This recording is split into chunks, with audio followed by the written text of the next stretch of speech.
नमस्कार बच्चों, आज की हिंदी की कक्षा में आपका स्वागत है। बच्चों, आज हम पढ़ेंगे हिंदी पाठमाला गुंजन पाठ 7 चींटी और कबूतर कविता का शेष भाग। पहले लेक्चर वीडियो में हमने पढ़ा कि जब चींटी झरने में गिरती है तो कबूतर किस प्रकार उसको बचाता है। आइए अब बढ़ते हैं उससे आगे।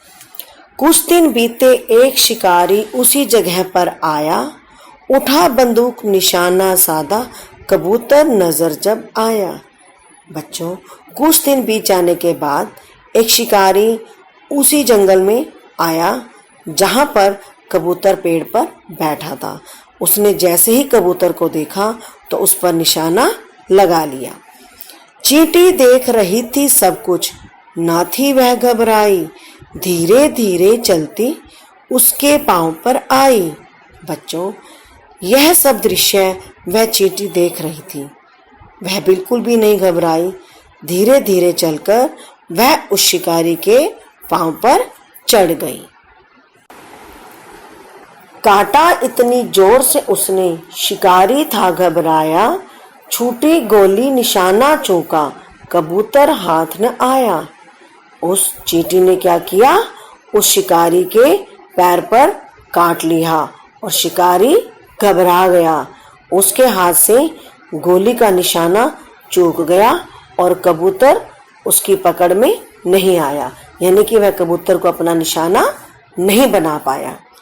उड़कर पत्तों में छिप बैठा था, यह मन में आया, चींटी की बुद्धि ने ही है आज मुझे बचाया।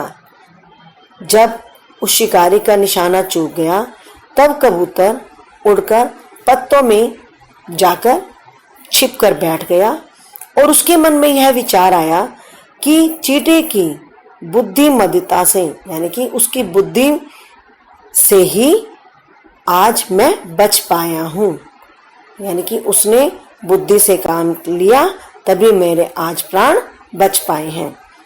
शाम हुई, चींटी को ढूंढा, यह कह उसे बुलाया, चींटी रानी धन्यवाद कहने आज यहाँ मैं आया। उसके बाद कबूतर चींटी को ढूंढता रहा और उसे ढूंढते ढूंढते शाम हो गई। जब वह चींटी से मिला तो वह चींटी से क्या कहता है, चींटी रानी मैं आपका धन्यवाद कहने के लिए यहाँ आया हूँ क्योंकि तुमने मेरे जीवन बचाया है।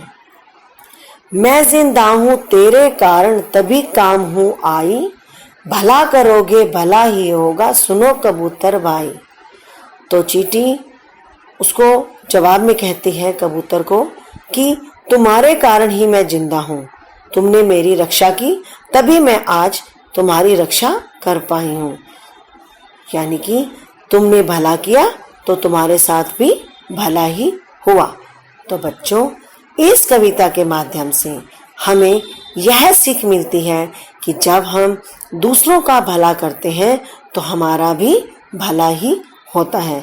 जिस प्रकार कबूतर ने भला करके चींटी को बचाया और कबूतर पर मुसीबत पड़ने पर चींटी ने कबूतर को बचाया। तो परोपकार की भावना निस्वार्थ भाव से करनी चाहिए। जो निस्वार्थ भाव से सेवा की जाती है, दूसरों की भलाई की जाती है, वो कभी भी निष्फल नहीं होती। बच्चों, मैं आपके पास इस कविता की PDF फाइल भेज रही हूँ। आप इस वीडियो लेक्चर को ध्यान से सुनो, समझो और इस कविता का पठन करो। धन्यवाद।